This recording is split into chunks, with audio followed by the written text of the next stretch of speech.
This video is for entertainment and educational purposes only. Hey guys, Big Paul here. Today I am going to talk about the Tren flu. One of my viewers reached out to me a couple times via email. We exchanged some emails. I told him I'd get to this at some point, but Terry reached out to me and he was telling me about a situation that he had after taking Tren and just like had horrible problems with it. He got rigors from it. Basically, you know, a rigor is a cold sweat. Really, you get cold. It's kind of, if you've ever had the flu, it's that feeling that you get when you have the flu. But here's what Terry told me. He goes, I was getting full blown rigors from Tren when getting out of bed with night sweats. Hell, I wasn't even sweaty each time it happened. Moving from under the covers into the 69, 70 degree room was like an ice bath. I'd warm back up slowly and peel away the layers of the clothes and the blankets and ease back into the normal room temperature. I've looked at old message boards and saw a couple guys complaining about it, and one guy at my gym had it happen. Perhaps you could use your platform to find anybody else that's had experience with this Tren-induced phenomenon. It's the Tren flu, really. I've looked into it. I talked about what he was doing, what happened to him. I've had it happen with tests before when I pushed my test doses too high. I got up to, I think it was, I'm trying to remember how much test I did. It was over 1,500 milligrams. I think it was around 1,500 milligrams. Once I get past a gram a test, it just makes me sick. There was one time I fucked up with Tren. Like I didn't understand the dosing of it back when I first started using it. 15 years ago, 20 years ago, I guess, something like that. I don't know. I don't remember, but I took, thinking it was the same as test, I took, I think it was 700 milligrams of Tren one time, and it made me violently ill. I had like 101 temperature, got really sick, and I'm like, I've never taken this shit again. And then one of my friends was like, dude, you can't take that much. So that was that. But it does happen. So a rigor is, if you look at the scientific definition of it, it's triggered by the presence of a chemical called a pyrogen in the blood.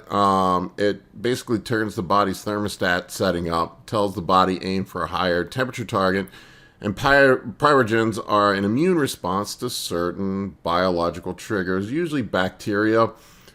You get a bacterial infection, or a viral infection. It's usually a response to some sort of infection, and then you get these cold chills, essentially. But your body sees, from what I understand, I could be wrong about this, guys, please correct me. By no means the be-all, end-all authority on something. That's something I wanted to point out to, if you something I say you think is incorrect, don't be shy about pointing it out to me. I'll debate with you. If I think you're wrong, I'll argue with you. But if you come at me with some solid information, I've reconsidered plenty of things. But anyway, with this, what it is essentially your immune system is responding to the Tren, sees it as some sort of something that shouldn't be there, a foreign invader, and you have an immune response to it. Essentially, that's what's going on here. And, anybody who's ever had the Tren flu or the test flu, you know what it's like. I mean, we can talk about it in the comment section. You can bring it up, but anybody who's pushed doses high before has had this experience. I've had this experience several times, and that's why I kind of like scratch my head when people talking about guys taking 10 grams of gear. I'm just like, I don't know who the fuck can take that much and not get sick. I'm not saying there haven't been people that have done it. The body's a wild thing and genetically unique. We all know that one dude that can go out and drink 20 beers and be fine the next day. I had a friend like that in college, but I drink 6 and it's like somebody fucking kicked me in the forehead. There are certain people that seem to have a tolerance for things that others do not. That is possible, but that's why I kind of like when I hear people talking about somebody taking 10, 15 grams, I've even heard people claim 20 grams a year. I'm like, how is that possible? You would get sick. I know myself. I know what my thresholds are. If I go much more than a gram on test, it makes me feel sick. Tren, I put out a video earlier this week talking about Tren doses. 300 milligrams of Tren a week, I'm not feeling so hot. And I told you about my high dose experience earlier. 450, I pushed up to 450 last year, and it was sketchy, man. I did not feel good. There's another thing I want to point out too with Tren too, and I think this is a mistake that guys make constantly with Tren as well, is that they take Tren enanthate, or I think it's Tren hex, basically whatever parabolin used to be, but any of these long-acting esters, you're asking for it with Tren. If you run into a problem with Tren, and there's been people I've talked to that have been fine with Tren, fine with it, and then all of a sudden they have a poor reaction to it. If you're taking a long ester like enanthate, you got to remind yourself that it takes 5 half-lives for that to clinically to be eliminated from your system. So if something has, like, say, an 8-day half-life, you're talking about 40 days to get it out of your system.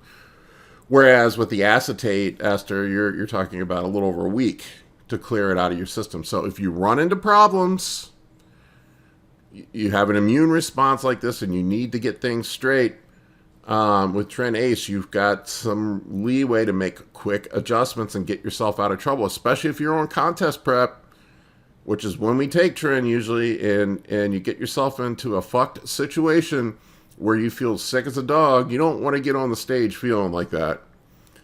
You may even have to pull out of your contest if it makes you that sick. So that's just my opinion, stuff that's hairy. This is one of the big reasons why I like using fast esters on stuff that I'm unsure about, because if I run into an issue, I can get out of trouble quick. It's not that, the ester really does anything unique to change the compound. Tren is still Tren. It's just that you're stuck with it if you run into a fucking problem.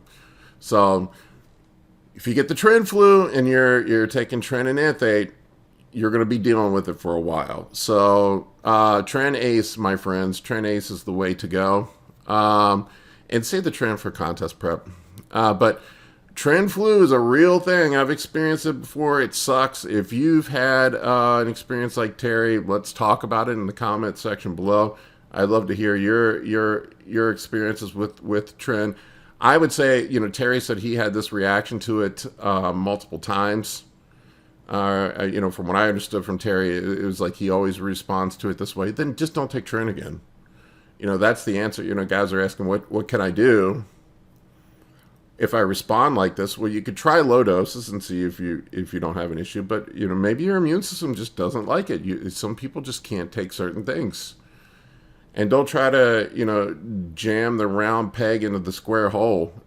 If your body reacts poorly to it, if you're sick, you can't train. If you're sick, and if you can't train, you can't make progress. So don't take something, or take a dose, or take a compound that makes you sick. To me, it's just pointless. If you enjoyed this video, please hit the thumbs up button. I'd really appreciate that. If you haven't subscribed to my channel, please take a second to subscribe. If you want to make sure you're doing the right thing and not fucking your training up, your program up, whatever. I do consulting calls. I also do ongoing coaching. You can check it out at www.anabolicbodybuilding.com, or you can shoot me an email at bigp3rd@gmail.com. Thanks for watching, guys.